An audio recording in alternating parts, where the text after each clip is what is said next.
whether or not I should back up for a moment because I completely, in talking about a bunch of stuff the other day, and I guess I'm going to since I'm talking about it, pages 44 and 45 for like 5 minutes.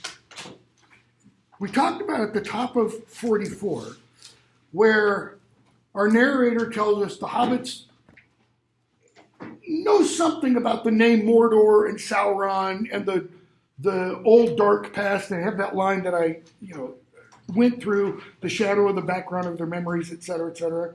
Well, you go down then to the second half of that page, and you have, I'm almost positive I didn't talk about it in this class, you have Sam sitting at the Green Dragon pub, talking with Ted Sandyman, and Sam says, "Queer things you do hear these days, to be sure.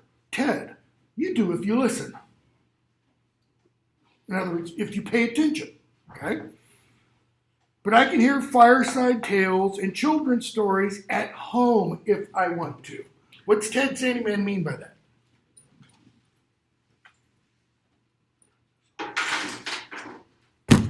Legends or just legends and stories and kids' tales. Children's tales, right? Ted Sandyman's a grown-up. He's at a bar. He's at a pub. They're, having a good time. He's like, this isn't the place for that. That belongs. What did I say? Tolkien said. Go away, Mike. Tolkien said is the reason that we think fairy stories are for children, because they get shunted off to children by adults who are too busy with real life. Okay, so Sam, queer things you do hear these days, to be sure. Ted, you do if you listen. Sam, no doubt you can. That is, no doubt you can hear fireside tales and children's stories at home. And I dare say there's more truth in some of them than you reckon. Okay? There's more truth in some of those tales than you, Ted Sandyman, believe. Who invented the stories anyways? That's the first question of that Tolkien addresses in the fairy stories. What are their origins? Okay? Who invented them? Take dragons now. Now, what is Sam doing? He's saying dragons are something in these old tales. What else is being implied? Are they in the Shire? No, they are not. So Ted Sandyman replies, "No, thank you. I heard tell of them when I was a youngster, but there's no call to believe in them now." In other words, when I was a little kid, I believed in them. Now, I don't. St. Paul says, when I was a child, I believed childish things. And then I grew up. Okay? There was only one dragon in Bywater, and it's the green dragon that he's talking about. Sam, okay. And laughs. Why? Ted Sandyman score 1 point. What does Sam not do?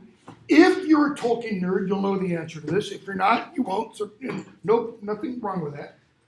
What could Sam say at this point that he doesn't? He could have brought up Smaug. He could have brought up Bilbo's journey, 60 years now, longer than that, probably closer to, It's getting close to 80. Yeah, it's probably, 80 to 90 years ago, okay?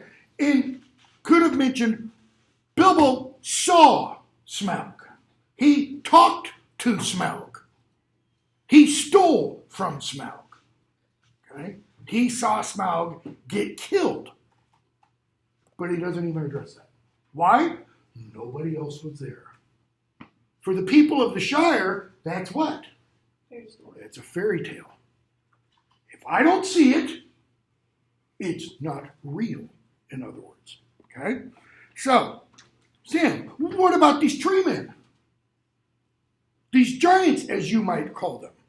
They do say one bigger than a tree was seen up. Who's they? In other words, come on, reveal your sources. Who's the they? Well, my cousin. And Sam says, my cousin saw this tree thing walking. And he says, a stride was 7 yards if it was an inch. That's the turn of phrase. This thing had a big, massive stride. And Ted Sandman says, then it wasn't an inch. That is, why? Because trees don't walk. Everybody knows that. Apply a little logic.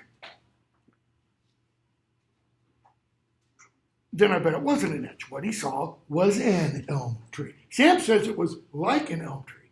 Ted Sandman, he saw an elm tree, but it was walking. You know, the nighttime, whatever, playing with his vision. But this one was walking, says Sam. And there aren't any elm trees on the North Moors. Then how can't have seen one? Can he?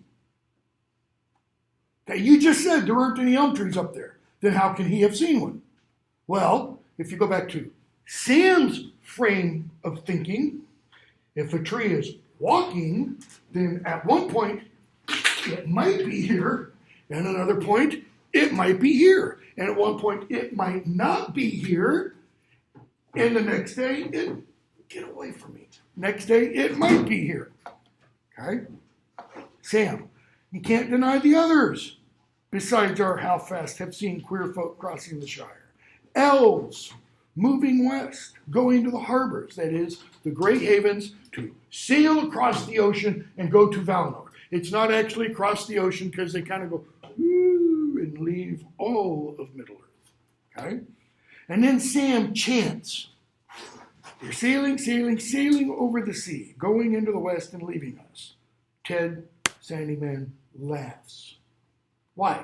When Sam does that little chant, it's almost like, I'm not saying it is, okay? It's almost like something inspires him to do that, and he is enchanting everybody else.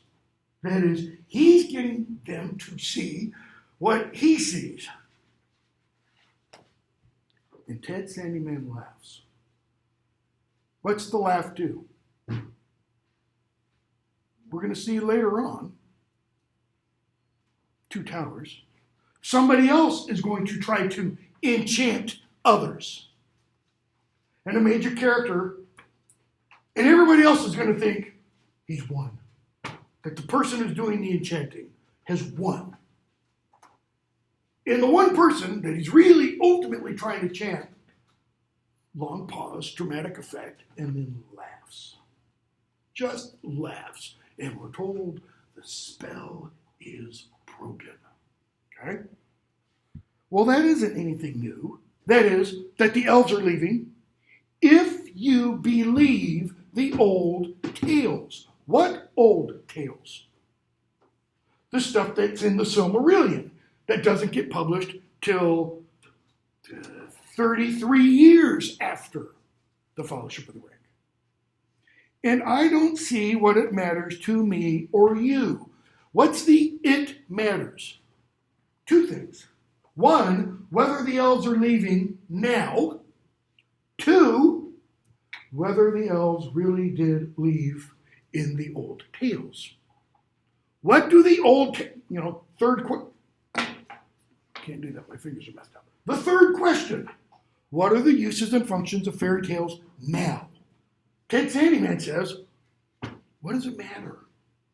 Why is this important? Let them sail. But I warrant you haven't seen them doing it. Sam, I don't know. Mr. Baggins has. Now, we're going to find out Frodo has seen elves in the Shire. Even before they leave, Frodo has seen elves, right? Ted Sandyman's question, and I'm going to stop this part with this. What does it matter? Let them sail. Assume for a moment, okay? Elves are real. Here. Our world. Not here in Murfreesboro. They wouldn't live here. The real world, out there somewhere. Assume they're real, or assume they were real. What would it mean that they're no longer here? And I don't mean extinction, whatever. That they chose to leave. How would that change our understanding of reality around us? Would it? Louder? It changes our history. Okay. What else? It means there's something there's something bad coming, like they're fleeing before the tsunami hits, What else? Something we don't. Yeah, like they know something we don't. Okay, It can be better elsewhere. could be. Does that lessen our reality? Does it make it a little bit more like Peck Hall rather than the Taj Mahal or a great, beautiful, classically designed building? Yeah, it does. It makes it a little less bright, a little less rich, a little less joyful. Okay? It's one of the reasons most people would say we should try to stop animals from going extinct. Because once they go extinct, they're never there anymore. You can't see them anymore. It's one of the desires that some scientists have for bringing extinct creatures back. When Michael Crichton wrote Jurassic Park, he didn't just pull an idea out of the air. He wrote that because scientists had been at work on that. Geneticists had been at work on that. All right? Now go forward to where we left off the other day, if I can find it. Page 59. Okay? I think I left off in here with Gandalf and Frodo talking about Gollum. And Gollum said, Frodo said, you mean to say you and the elves have let him live on after all those horrible deeds? Now at any rate, he is as bad as an orc, and just an enemy, he deserves death. We talked about this for about 5 minutes, really hurriedly at the end of class. We're going to spend just a few more minutes on it. Okay? So, you and the elves have let him live on. Implying, as we suggested the other day, that Gollum is in Gandalf's power. Right? They capture him. And the elves are imprisoning him. So they think. Gandalf doesn't know yet. Oops, the elves, let him go. Or he escaped. One of the two. Not entirely clear. Okay? And have let him live on after all these horrible deeds. That is, these horrible deeds, in Frodo's mind, mean Gollum has forfeited what? His right to live. Okay? Now, at any rate, he is as bad as an orc. What does that mean? Do we have anything comparable in our world to orcs? No, we don't. Hillary Clinton famously used the words irredeemable and deplorable. Orcs are irredeemable. That means cannot be redeemed. There is nothing good in them. They weren't created evil, okay? Like the ring was. Orcs, you go back in the history of Middle Earth, orcs are bent, misshapen, broken elves. So that's why you can say, originally they were good. But that was thousands upon thousands of years ago. And now they've been totally bred as evil. You can't go, I'm going to save this orc. I'm going to make this orc good. I'm going to turn him into a Frodo. Nope. Or I'm going to turn him into a, Galadriel or a Legolas or not going to happen. There's not a lick of goodness left at all. Okay? So, he is as bad as an orc and just an enemy. What's meant by the word just? What other word can we replace that with? Only. Only an enemy. What do you do with enemies? Boom. You kill them. Okay? That's why, in a political context, one should not call one's opponent or one's opponents enemies. You've crossed the line. It doesn't matter which party, whatever. That's way outside the boundaries of political discourse. Okay? Enemy means combatant to the death. Okay? So, he's only an enemy. What do you do to an enemy? You kill him. that, like the fly flying around. It's my enemy right now. If I catch it, I'm not going to be nice to it. Student came in class the other day with this big old massive bug on her arm. She goes, do you mind if I take, and I'm like, go ahead, run ahead, just take it out. Okay? He deserves death.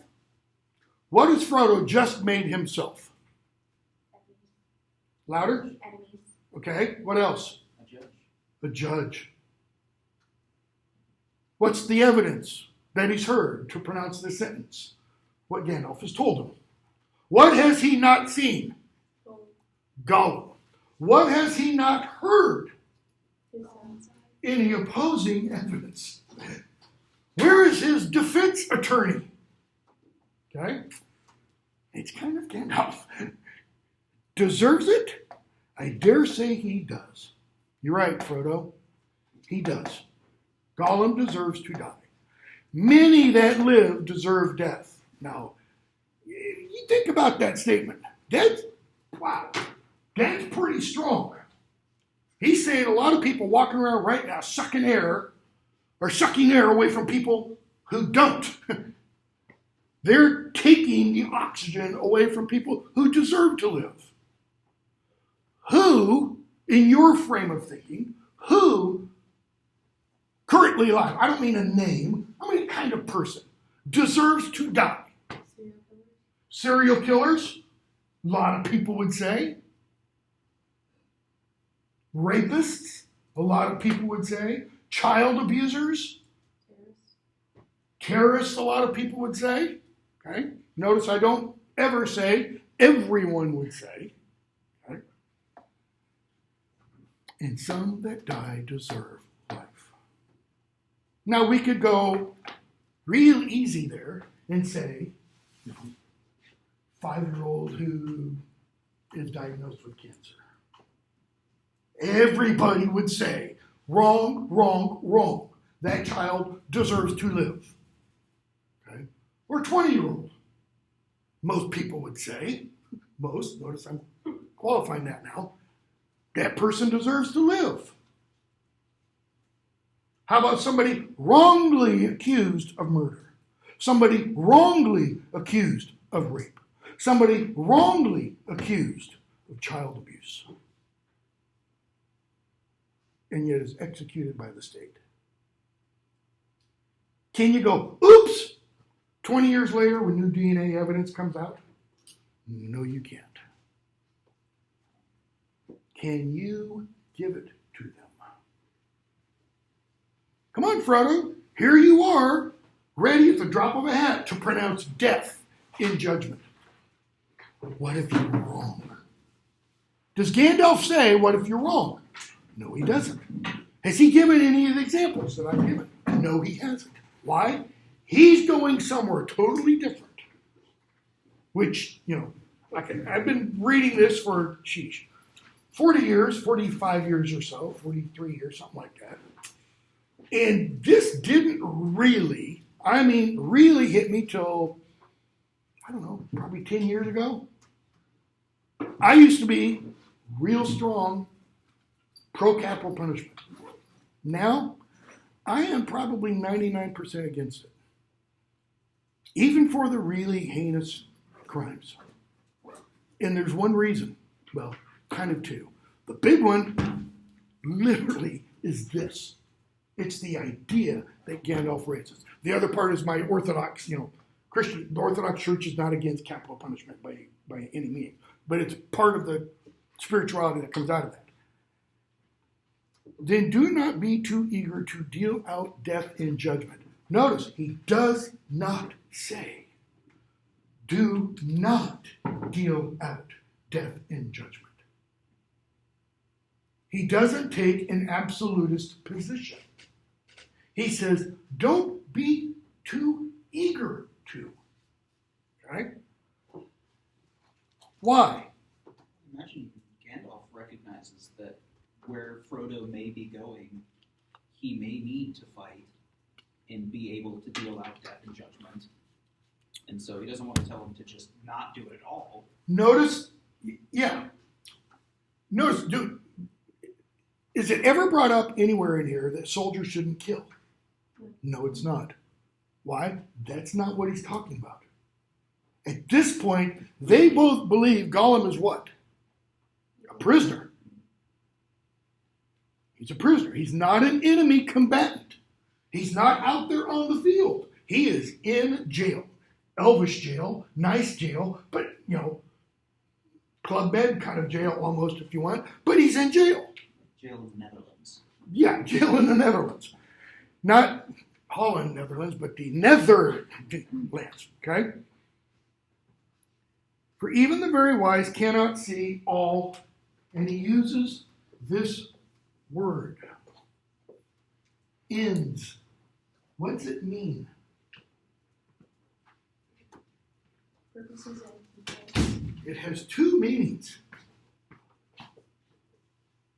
Purposes and intents. T-S, not I-N-T-E-N-S-E. What's the other? Those are the same. What's the other one? What do they normally use? Outcomes. Outcomes. The end. You get to the end of a book and it says, the end. They used to conclude films in Hollywood in the 40s and 50s with this real nice fancy script. The end would come up. That means it's time to get your stuff and leave the theater. Okay? The outcome, the finish, the completion. So what's he talking about? Even the very wise cannot see all ends. He's talking about both the purposes as to why something happens or something exists, and how things are going to work out.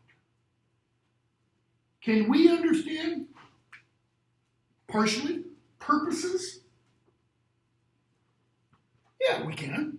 Why? We can listen to words. Words have meanings. Do we understand fully how those words are being used? Not necessarily. Because sometimes speakers use words deceptively. That is, they're intentionally trying to mislead. Okay. What about the ends? Every election has both of these. It has purposes and it has outcomes. You have people running for office, they want to win. They want to become dog catcher, school board, governor, mayor, congressperson, president, etc. What's the outcome? Whoever gets the most votes, that's it. Okay? Period. End of discussion. Now you might end up, with some little stupid local race, something where, some massive fraud is discovered or something like that, and there's a re-election. But when you get to federal races, they're all governed by what? The Constitution, which says this is how it happens. And there's no diversion from there, okay? Even the very wise cannot see all ends, how things will work out and why things happen. What did he tell Frodo? How did he say Frodo should feel upon learning that Bilbo was meant to have the ring, and therefore Frodo was meant to have the ring? He said, and that should bring you some comfort. And Frodo's like, no, doesn't bring me any comfort at all. Satan's out to get me. I have not much hope that Gollum can be cured before he dies, but there is a chance of it. He's talking there about this outcome. And what does Gandalf suggest? He wants Gollum to get. Pick another word for cure. Better, saved, healed. Healed. Okay? If Gollum is currently in need of curing, then what's wrong with him? He's sick. He has a disease. He's not whole. Whole, like this. He has a hole in him, as it were. All right? And I don't, this is not proselytization or anything like that. In the Orthodox Church, because we will talk about sin and stuff. In the Orthodox Church, sin is not a legal issue. That is, Sin isn't you violated the law of God and God the judge is going to condemn you. It's not that at all. The understanding of sin is it's a disease. What Adam and Eve introduced into the garden was unwholeness, a sickness. Okay? And therefore, in that tradition, Jesus came as the great physician to heal, to make everything whole again. Gandalf is suggesting, I hope Gollum can become whole. Now, we kind of have a similar thing in our judicial system. The Supreme Court has said you cannot put to death somebody who does not know what they did was wrong. Why? They weren't of a mental capacity or mental state to understand right and wrong. And sometimes the reason they're like that is because there's something chemically wrong. And so you'll have prisons try to make people well. This is where it departs from what Tolkien's getting at. They make them well for what reason? So they can be executed. It's like, there's something kind of wrong with this picture. Like that puzzle doesn't quite go together. Okay? Why does Gandalf give a rat's you know what for whether or not Gollum is whole? Because if Gollum can be made whole, then Bilbo and Frodo can also be whole. And can we extrapolate from there? Or, to use Tolkien's word, can we take our experience with the words of the book and apply them to real life? What is possibly Gandalf, Tolkien, suggesting? What about somebody on, go ahead. That even the farthest from people could be saved in our world if there's any hope for fictional characters that broken. We saw it fictitiously in the third Star Wars film, the original Star Wars. When Luke says, there is still good in you, what does he mean? That can be nourished. That can be, blown up so that it overpowers the evil. Darth Vader doesn't say, no, you're wrong. I'm evil through and through. I like to kill little rabbits. Doesn't do that at all. He says it is too late for me. And then we find out it's not too late. And Luke wants to take him back. Wants to bring him on his ship. I want to save you. You have saved me. The redemption has already occurred. That is what Tolkien is getting at. But I think he's trying to say it can happen here. Even the most hardened criminal can become whole. Now, a lot of that will depend on if or whether you have some kind of religious awareness, because usually that only happens within some kind of religious context. Word that's often used there is something like this: conversion. Guess what? We're going to see that exact same word used in the 7th Harry Potter novel. It is going to be used to describe people who go to Voldemort's side. They are converted, Voldemort will say. Entirely religious language. You don't convert from Democrat to Republican or Republican to Democrat. You change your belief system, your political parties. That's not conversion. Why? To go back to what you were previously saying about the conversion, are you referring to like Professor Snape, where he converted for? Let's not go too far there. No, I'm not though. No, I'm not. Okay. It's not about Snape at all. Okay. It's about one character whose task is to convert others. Okay, and we'll talk about it when we get there. No, I understand what you're saying now. Yeah, it's in book 7. Okay, so he says, I don't have much hope, but there is some. Big question. When we get to the end of this book, is Gollum cured? Is Gollum saved? And I don't mean just go and fall down on his knees and go, Jesus, I want you to come into my heart. Jesus isn't mentioned anywhere in here.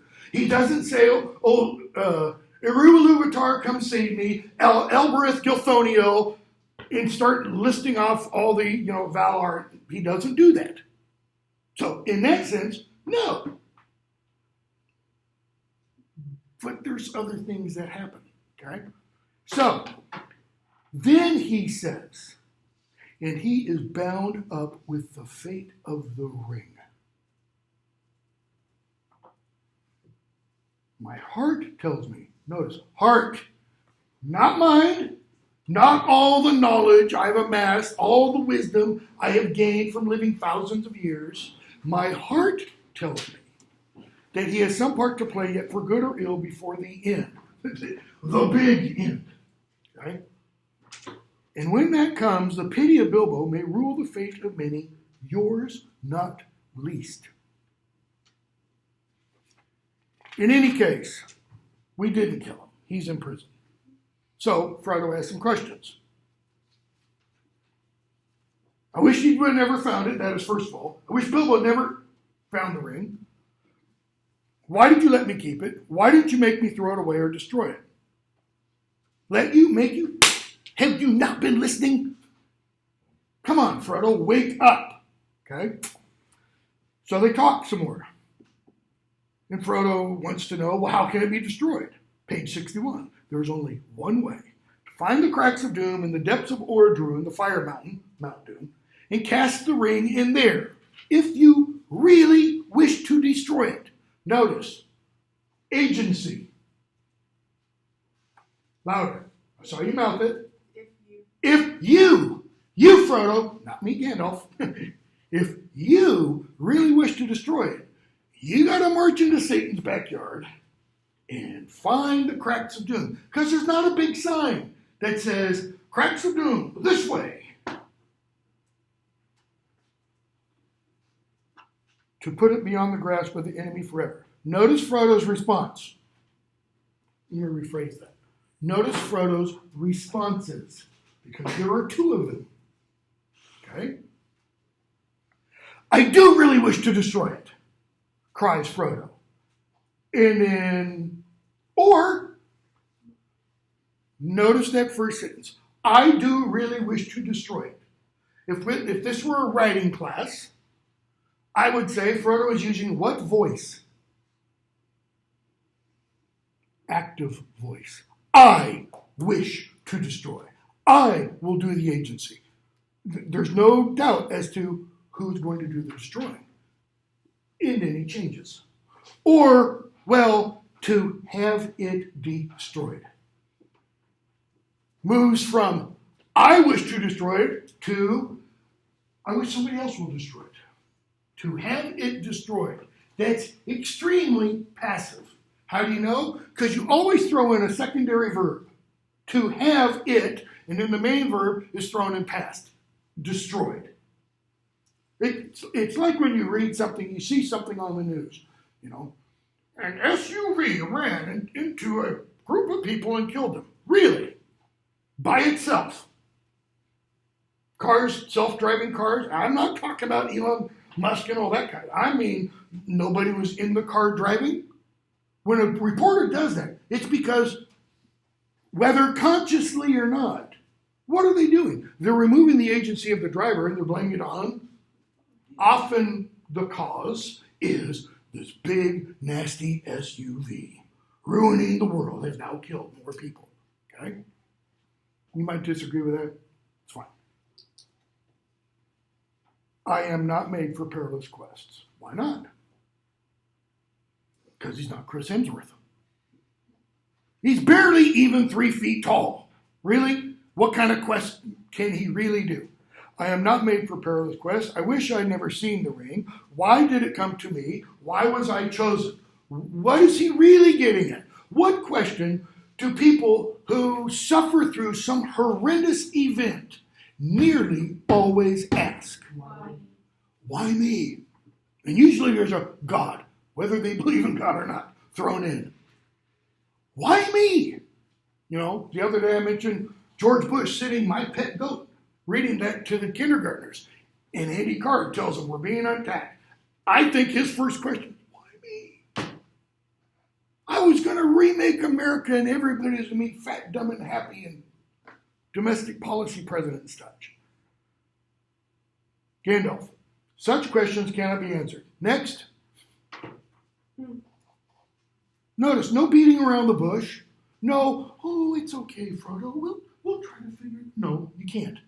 You can't answer those kinds of questions. Why something bad happens. Okay?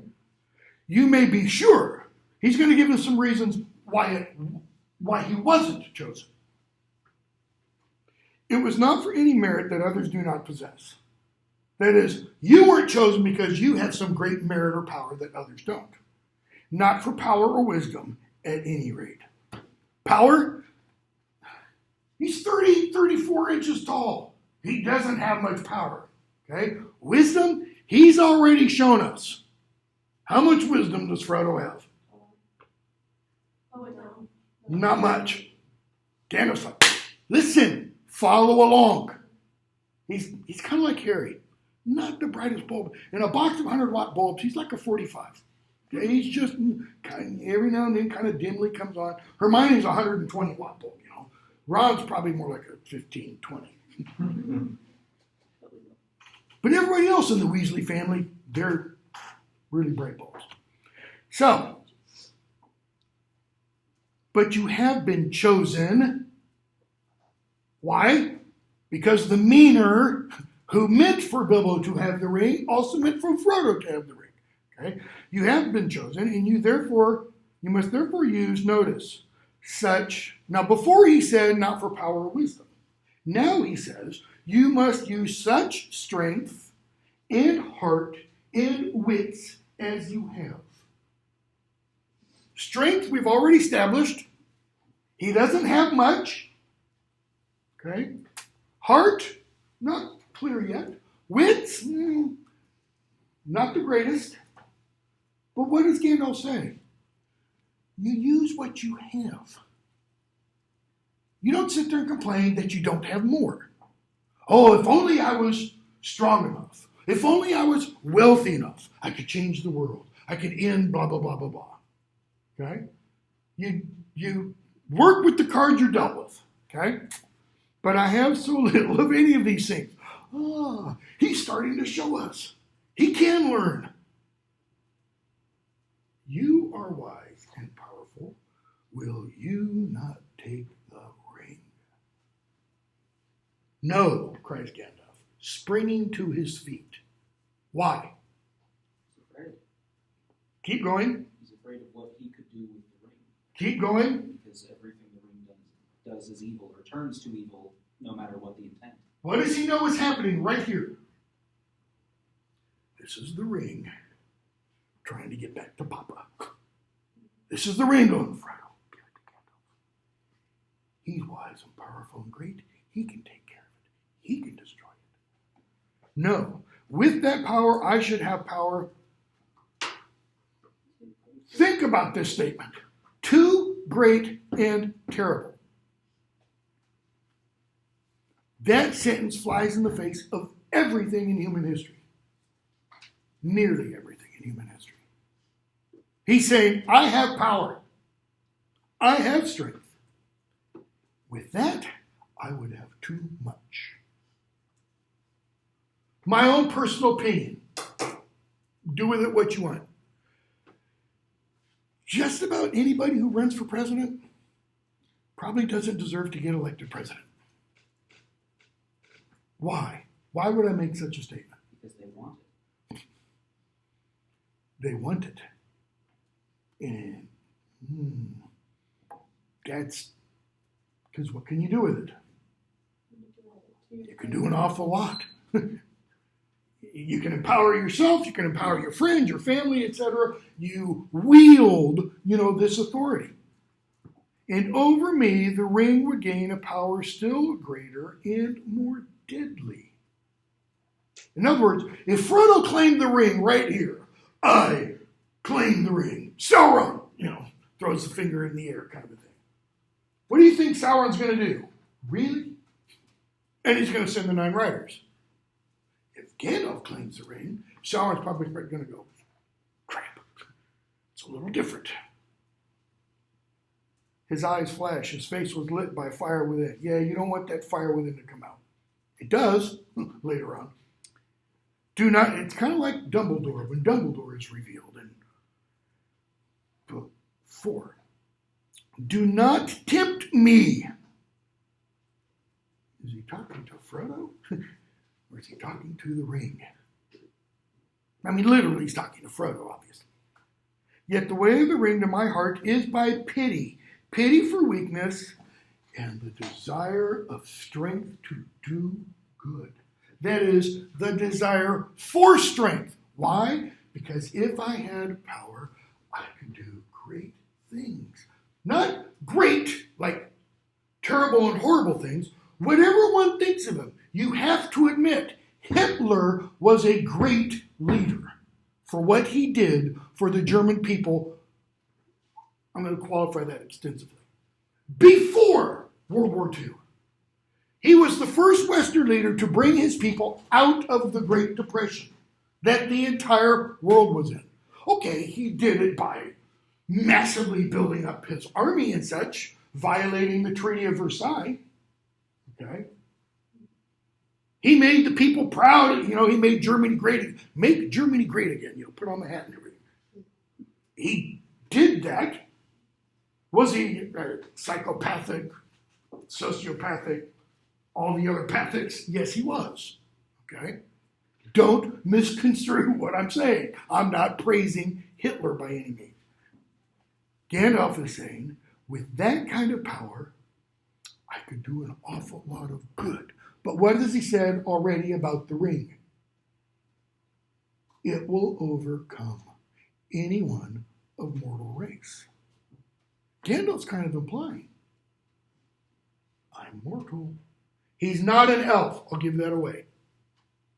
He's not an elf lord. All right? No, I'm not going to say anything else yet. Do not tempt me. I dare not take it, not even to keep it safe, unused. Okay? That's why he said, give me the ring for a moment. It's also why he said no to Bilbo when Bilbo said, you had better take the ring. Because it's like, even in safekeeping, I hold it in my hand, and you say, keep it safe for a while. That's kind of transferring possession of it. All right? The wish to wield it would be too great for my strength. Can I go there? I want to make a Harry Potter reference, but I better not. I shall have such need of it. Notice, Gandalf is saying, I could use the ring. That is, I could control the ring, at least for a while. And I could do great things with it. I could do good things with it. Does that mean, he could end poverty, he could end world hunger, he could end suffering? Probably means he could go a long ways to those ends. But ending the poverty, the world hunger, and the suffering would all be tinged with evil. Okay? I mean, what's one way to kind of end world hunger? There are no hungry people. Keep going. There can be no hunger. How about wipe out a third of the population of Earth so there's fewer mouths to feed? Suddenly we have enough food. Voila! Problem solved. Okay, now decide who you're going to wipe out. We could go back to the 1970s film Soylent Green that dealt with the issue of overpopulation. What do? You take people, when they hit 30, so I'm gone. When they hit 30, they go into a machine that turns them into food for those who are under 30. Soylent Green is the name of the food you eat. They don't realize what it is until a couple of people spill the beans. Okay? There are actually people today who are arguing for cannibalism as a means to help solve the supposed food shortage. You volunteer first, okay? Just, you proponents, you turn yourself into a nice, meaty steak or whatever, okay? So, they keep talking, and Frodo says, I want to save the Shire. Page 62. I should like to save the Shire. Though there have been times when I thought the inhabitants too stupid and dull for words, and have felt that an earthquake or an invasion of dragons might be good for them. Why? It would shake them out of their complacency. But I don't feel like that now. I feel that as long as the Shire lies behind, safe and comfortable, I shall find wandering more bearable. I shall know that somewhere there is a firm foothold, even if my feet cannot stand there again. What fallacy is Frodo assuming? What is wrong in his thinking? The evil can't get to the Shire. If he takes the ring and leaves the Shire will remain what? Safe. Comfortable. It'll be a little bubble. It'll be protected. That's why Tolkien writes the chapter towards the end of the novel, The Scouring of the Shire. Tolkien is showing you can never go home again, folks. Why? Because you change and home changes. You can't protect one thing by attempting to remove the evil from it and go away. Why? Evil will find its way there. Okay? So, Frodo agrees to go. Notice, Gandalf doesn't say, Frodo, you must take the ring and leave. It's all on Frodo. Frodo offers that up. Frodo offers to destroy the ring. He says, I don't know the way. You better give me a map, Gandalf. Okay? Who goes with them? And why? Because he's eavesdropping at the window. Because he's sticking his nose where it doesn't belong. Later, in the conspiracy, okay? So 3 is company. And then we get the shortcut to mushrooms. I'm skipping a whole bunch. Okay? So what does Frodo decide to do? He's going to leave the Hobbit. He's going to leave the Shire, Hobbiton, and he's going to go live in Bucklebury, right? Bought a little house on the edge of the old forest, and Sam's going to go with him and be his gardener, his kind of right-hand man, gentleman servant kind of a thing. And so they're going to go. So we're going to see Sam, Pippin, and Frodo go away, fly. And they make their way, and just before they leave, in fact, the evening that they leave, who shows up in the Shire? A Black Rider. Okay? It's not like they're being chased all throughout like in the film. And we're skipping Farmer Maggot and stuff. Okay? The conspiracy unmasked, they're at Crick Hollow, Frodo's new home, and the conspiracy is unmasked. What is the conspiracy? It's not, the FBI's out to get them. It's no. His friends knew. His friends knew. One, they knew about the ring all the time. Because they say, we saw Mr. Bilbo walking all along. And then the SBs, like SOBs, Sackville Bagginses, the cousins he really doesn't like. Bilbo sees coming and he disappears. And Mary's like, wonder how that happened. Okay?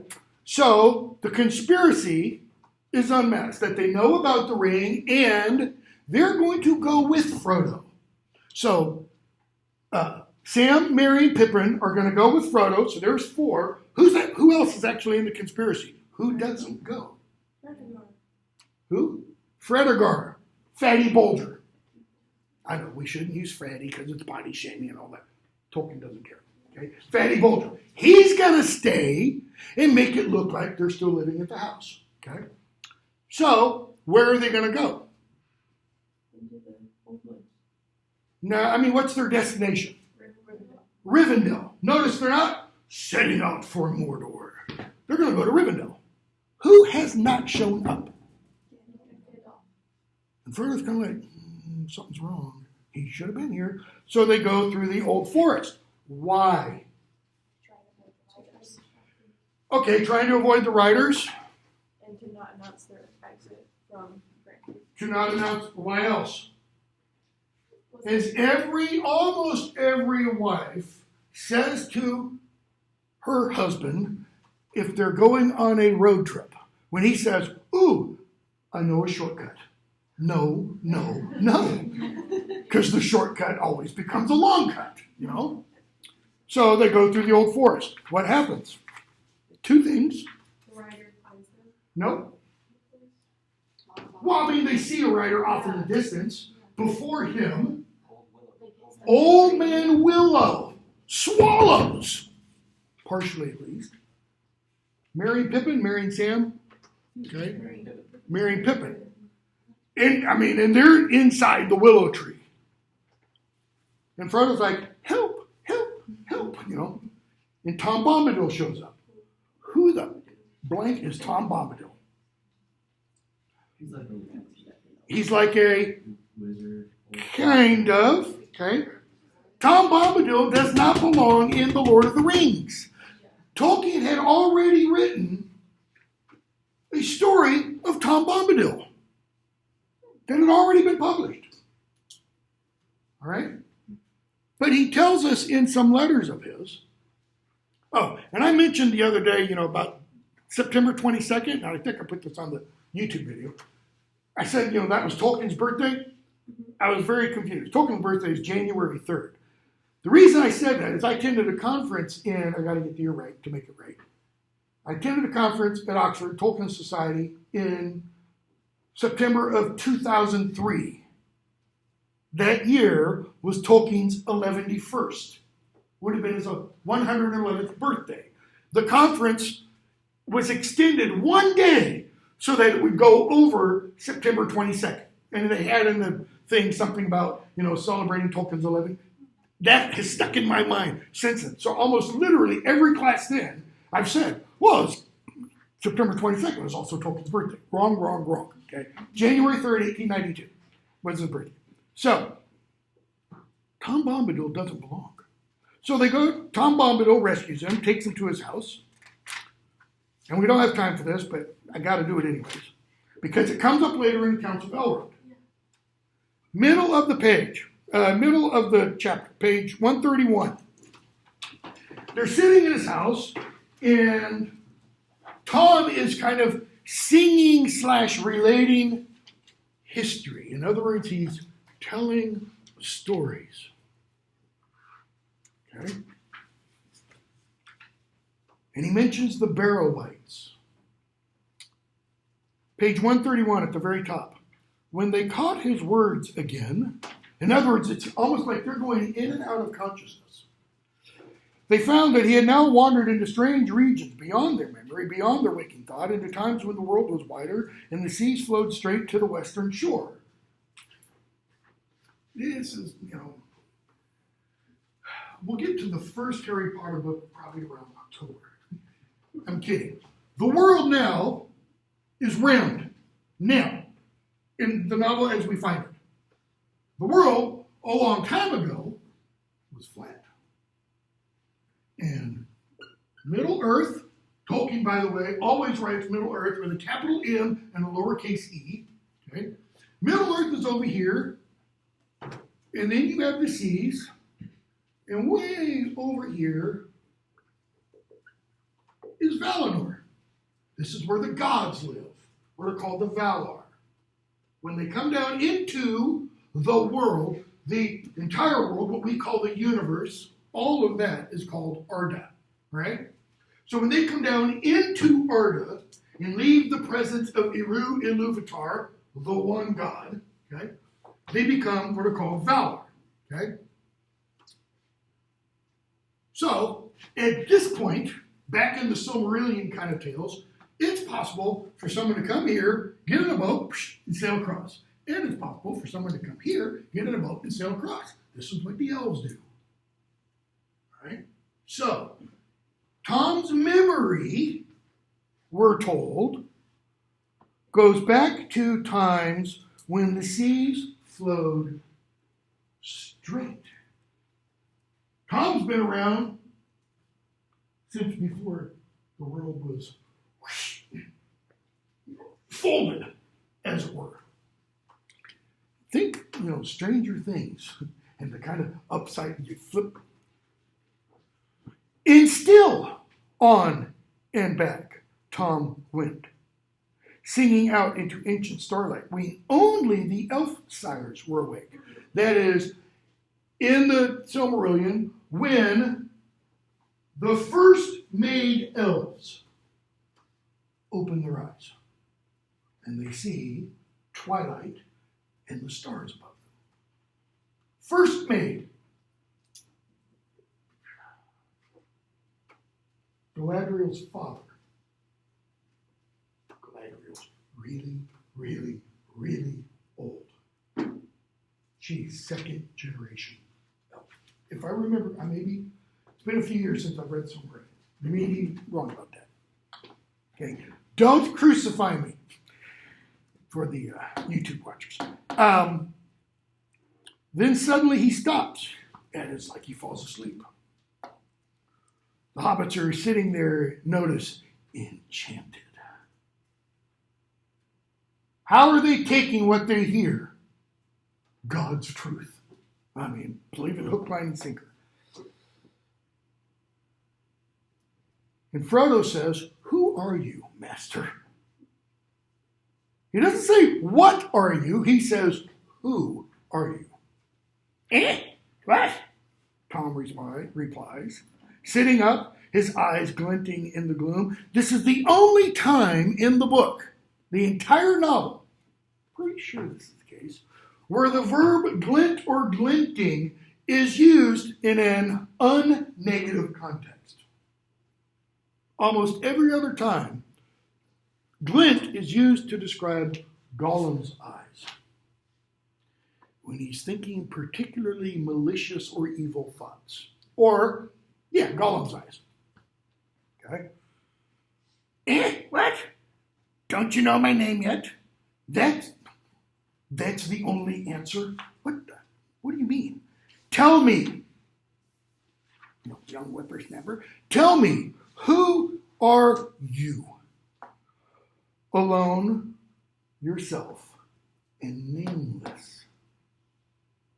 Okay, Frodo asks, who are you? What does that mean? You meet somebody for the first time. What do you ask? What's your name? Where do you get your name? From your parents. Where did they get theirs? From their parents. Notice, your name is dependent. From pendant, hangs or hanging. It comes or hangs from someone before you. And there is from someone before them. That's why all of us are not independent. You could farm, you could hunt, you're still not independent. Okay? Unless you go full, move to Alaska, cut and everything. You have no interaction with anybody else. We all depend, hang from someone else to some extent. Okay? So, who are you, alone, yourself, and nameless? Why does Tom ask that question? Because that's his answer. Who am I? Alone, myself, nameless. At least I think that's the answer. What does he mean? If he's nameless, He was around first. he's not dependent. He doesn't hang from something else. If he doesn't hang from something else, logically speaking, what does that make Tom? You've got a frown on your face. Is he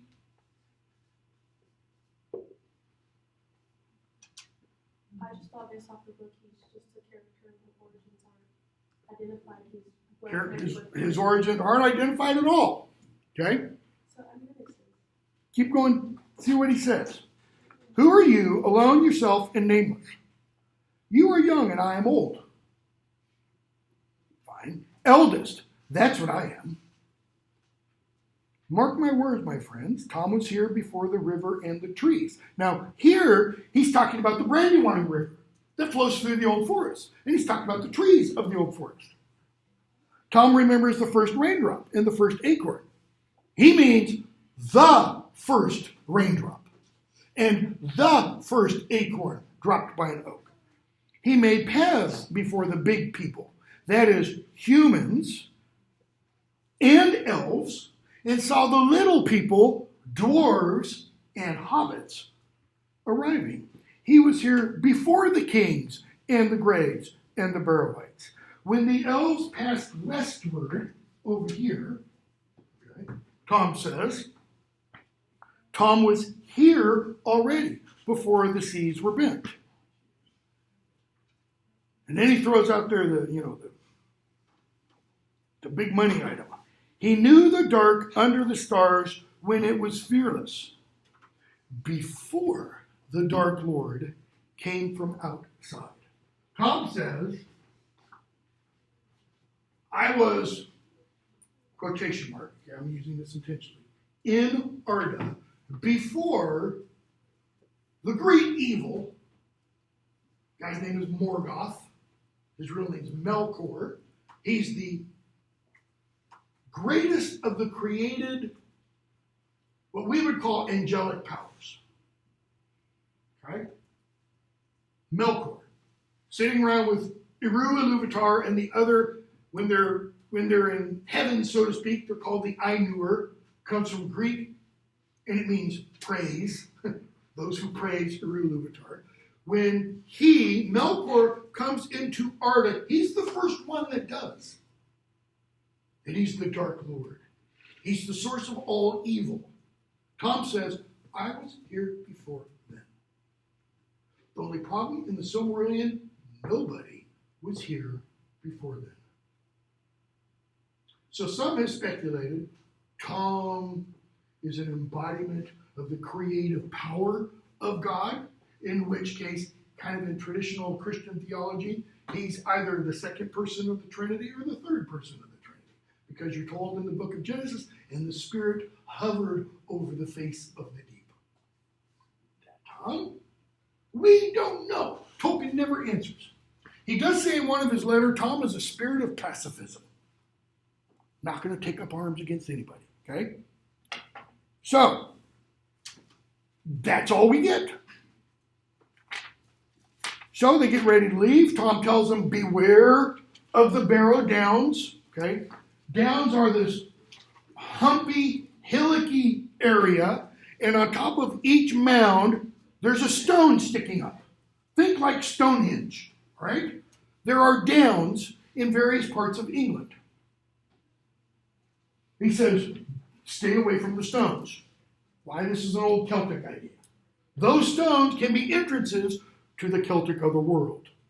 Only here, they're not entrances to the Celtic otherworld. The mounds are burial mounds. Same thing. Go to Stonehenge, look at the nice big rocks, and then turn your back to the big standing stones and look off in the distance, and you'll see mounds at almost every degree point of the compass. Okay? Within like a 20-mile area, there's over 100 burial mounds around Stonehenge. Okay? So they don't listen to them. They get captured, and Tom has to rescue them. Okay? Page 143. He rescues them because Frodo remembers the song Tom told them to sing if they get into trouble. Okay? And notice we're told Frodo could have escaped on his own. He could have gotten out of there. But he sees his friends and he doesn't.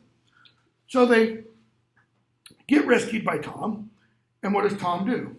He takes everything out of the barrel and exposes it to the sun, to the light. Like the sun, is an antiseptic to it. What else does he do?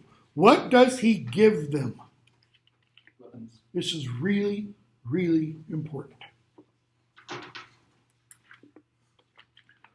If he didn't give them these weapons, then something that happens much, much, much, much later, Return of the King, never could happen. It's a turning point. It is a eucatastrophe. And it's all because of this scene right here. He gives them what kind of weapons? He gives them each a sword. Now, for them, it's a sword. In reality, it's just like a dagger. But, I mean, if you're only 2 feet tall, a dagger's a sword, okay?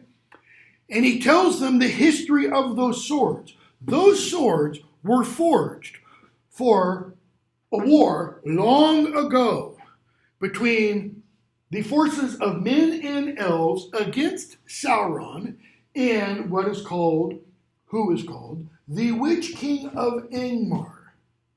And they have spells woven into them. All right?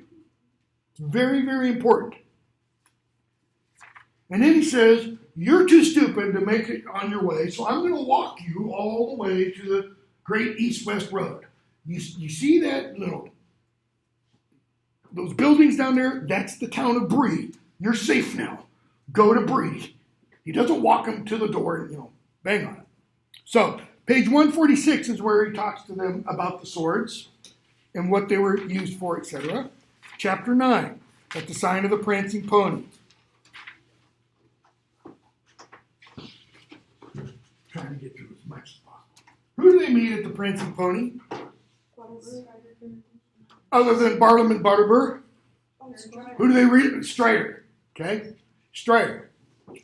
How do they meet? What's the context? Okay? Who starts to have a little bit too much to drink? Pippin. Pippin's the youngest. Okay? He's barely into his tweens, his 20s. And he's, throwing them back. And he starts talking about the birthday party and Bilbo's disappearance. And Strider's like, you better shut him up. You don't want mysterious things. So what does Frodo do? Frodo jumps up on the table and he starts singing the story of the Man in the Moon. And we get the history of a modern, real-world fairy tale. Okay? The Man in the Moon, the Cat in the Fiddle, the cow jumping over the moon, nursery rhyme. And as Frodo's doing this, he's kind of like dancing a little jig. And what does he do? He puts his finger in his pocket. And in his pocket is the ring and disappears. And everybody's like, oh! And while he's disappeared, he scurries under the table back into that dark corner where Strider was sitting, takes the ring off and says, because everybody's, where is he? He's like, I'm here. I just crawled under the tables. And they're like, get out of here. And what does Strider say to him? Now you put your foot into it, or should I say, finger, Mr. Baggins. He doesn't call him Underhill, the name that Tom told him to go by. Okay? So, they go back to Strider's room to talk. They talk about the Black Riders. He says, I know all about them. Okay? Page 165. Strider offers his aid. Bottom of the page. Strider can take you by paths that are seldom trodden. Will you have him? And Frodo's like, don't know. And notice Sam stands up. With your leave, Mr. Frodo, I'd say no. This Strider here, he warns and he says take care, and I say yes to that.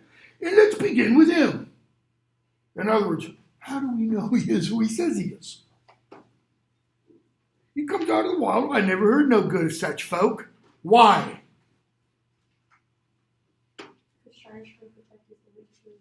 Okay, that's true, but why has Sam never heard no good of such folk? Notice all the double negatives here. Because he's fat, dumb, and happy in the Shire. And the people in the wild, are wild. They're others. Foreigners, you know. He's a good Merkin. Foreigners. He knows something plain. That's more than I like. But it's no reason why we should let him go leading us out into some dark place. Pippin fidgets, looks uncomfortable. Why? Because he can almost, Pippin's still kind of figuring out, I caused all this. Okay? And Barrowman shows up and says, sorry. Have a letter for you, Mr. Underhill, left by Gandalf. How long ago was the letter written? Midsummer, it's dated. Mid-year's day, Shire year, 1418. That's middle of summer, probably July. What time is it? This is now about October the 1st. Why? Because something important is going to happen on October the 6th. It's going to take him a few days to get to this place. Okay? And he delivers the letter, and in the letter, Gandalf says, you might meet up with a friend of mine named Strider. You can trust him. He knows about our business. And then he has a little P.S. Make sure he's the real Strider. And he writes a poem. Like a poem, really. A poem's going to ID him somehow, All that is gold does not glitter. Not all those who wander are lost. The old that is strong does not wither. Deep roots are not reached by the frost. Okay? So, Frodo, why didn't you tell me before about Gandalf? And what does Strider say? He says something very human, very real. I wanted you to believe me on the basis of me. Not what somebody else said, just what I said. Okay? But Sam does what? Notice what kind of role is Sam taking? Protector. Bodyguard. You never mentioned Gandalf until this letter came out. You might be a play-acting spy for all I can see, trying to get us to go with you. You might have done it the real Strider. Took us. What have you to say to that? That you're a stout fellow, Sam. But if that were true, I could kill you right now, man. Really, because Strider's not my height. Strider's a good 6'4", 6'6". Your height, okay? And he probably, is built like Dolph Lundgren, if you know who Dolph Lundgren was, from one of the Rocky movies. With the exception that he's 87 years old. He doesn't look 87 in our world. He looks probably early 40s. Okay? He's been around. His face is haggard. I'll tell you who I think he looks like. Viggo Mortensen should not have been cast as Aragorn or Strider. Why? He's too damn pretty. Yeah, he is. Even men go, if I weren't straight, Sam Elliott. Look up Sam Elliott. Okay? Is perfect. More so at the time the films were done than now. Because he's in his 70s now. And the thing about Sam Elliott is he is like 6'6", and he's lanky. Strider's original name was Trotter. Okay? He's called Strider because of his long legs. And Sam Elliott has the greatest voice of any actor on earth. It's just this deep, it's like thunder coming out of mountains. He would have been perfect, all right? So, Frodo says, I wanted to believe you at the bottom of page 171. You frightened me several times, he says, but not like the real enemy's spies would.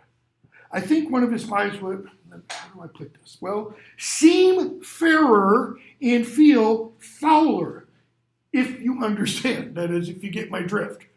And Strider laughs. He goes, I entirely know what you mean. I look foul and feel fair.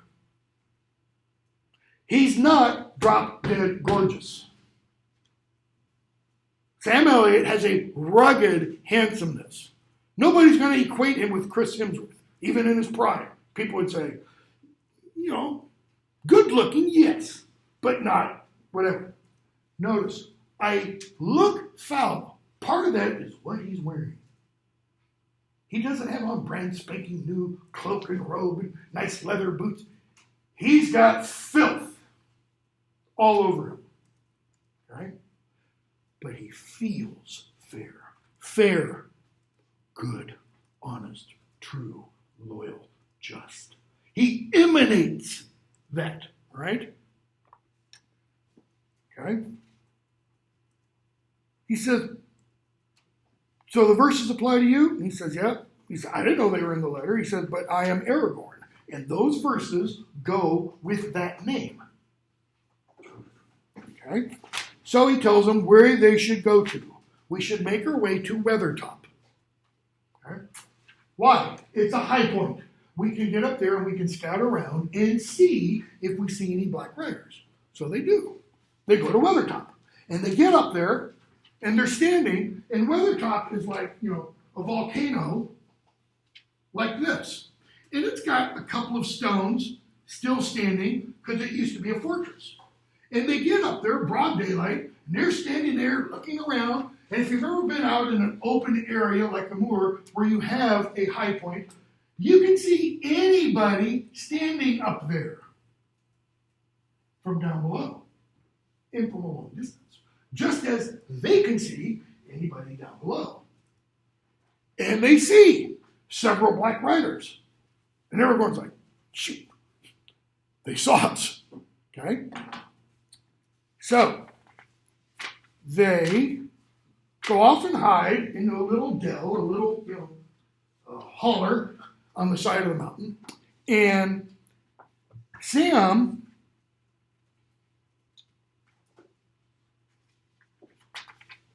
chants a bit of a song about Gil-galad and Elven King.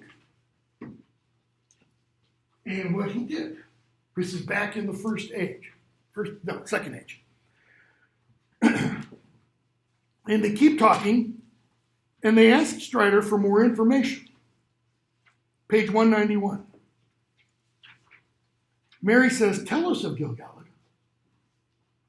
Do you know any more of that old lay that you spoke of? Strider says, yes, I do. So also does Frodo. Why? Because it concerns both of us. Okay? So Frodo starts to talk, and he mentions Gil-galad, and he mentions with Elendil, the elf friend, a human. Okay, they went to, and Strider cut. No, don't mention the word. Don't give the name. Not when there are servants of that land around, because it'd be kind of like going, "Hello, Beacon, we're here." Just saying the name will draw them. So he tells them, recites to them a poem. And the poem was about Luthien, Tinuviel, and Beren. Okay? Luthien Tinuviel, the daughter of an elf king in what is called a Maya goddess, if you want. Okay? A female Maiar, one of the Maiar. These are lower level, lesser level. I mentioned, the Valar. You have the Valar and the Maiar. The Valar would be like chief gods and goddesses, and the Maiar are lesser gods and goddesses. Okay? She's the daughter of an elf and a supernatural being. Okay? Beren's a man, a warrior. He sees her one day dancing out in the glade, and he just falls madly in love. And he kind of proposes, and she falls madly in love with him too, because he's really good looking and hunky and all that kind of stuff. And he goes to her father and says, I want to marry your daughter. And he's like, you will die for even saying those words, because you're a filthy human stuff. She's, pure. And so he says, the father, you can marry her only if you bring me a Silmaril from the crown of Morgoth. Morgoth, the guy that I mentioned over here, Melkor, the highest of the angelic created order. Okay? made this crown, and it's got these stones in it. The stones were made by Feanor, who was one of the uncles, I think, not brother, uncles of Galadriel. Way back in time. All right? So, they get married, have a song, he dies, she dies with them, essentially, and they come back to Earth for a while, and then they go off again forever. Tolkien go to the Wolvercote Cemetery outside Oxford and visit J.R.R. Tolkien's gravestone, and you will see John Ronald Reuel Tolkien, Baron. Edith Pratt Tolkien, Luthien. He wrote that, and it's a great love story. It's one of the great love stories in English literature. He wrote it for and about his relationship with his wife. Not because he saw himself as this great warrior. The warrior stuff has nothing to do with it. It's about what one will do for love. Walk into hell and take, Satan's hat, essentially. Okay? Doesn't make him happy. So he tells this story. And he says it has something to do with Frodo in the ring and my history. Why? I'm going to give it away. Aragorn is descended from them, partially. Okay?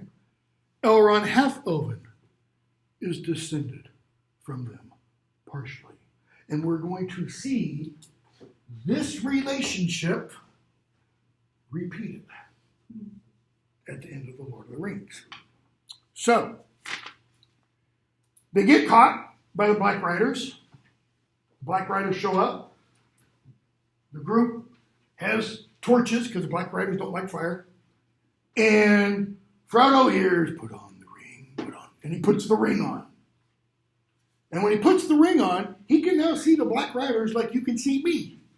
See, the others can't. They can't see the Black Riders that clearly. They see black shapes in the darkness. Frodo sees them like you got a light shining behind him. Okay? And he cries out, Elbereth Gilthoniel, and stabs one, but he gets stabbed at the same time. And when he gets stabbed, the knife that he is stabbed with breaks off in his shoulder.